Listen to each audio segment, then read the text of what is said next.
శ్రీవారి లడ్డూలో కల్తీ నెయ్యి వినియోగంపై స్పందించిన టీటీడీ మాజీ ప్రధాన అర్చకులు రమణ దీక్షితులు హాట్ కామెంట్స్ చేశారు.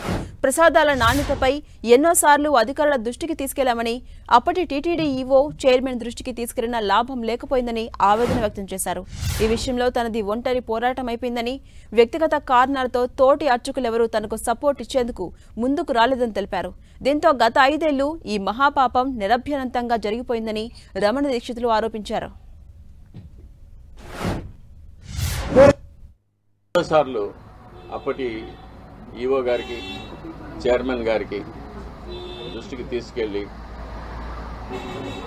ఇలా ప్రసాదాల నాణ్యత సరిగ్గా లేదు, ముందులాగా లేదు, ప్రసాదాల పరిమాణాలు స్వామివారికి సరిగ్గా నివేదన కావడం లేదు, సరైన ఆగమ ఉక్తమైన కాలాల్లో స్వామివారికి నైవేద్యాలు జరగడం లేదని ఎన్నోసార్లు దృష్టికి తీసుకెళ్లాం. కానీ లాభం లేకపోయింది. దీనికి మరొక కారణం నాది ఒంటరి పోరాటం అయిపోయింది.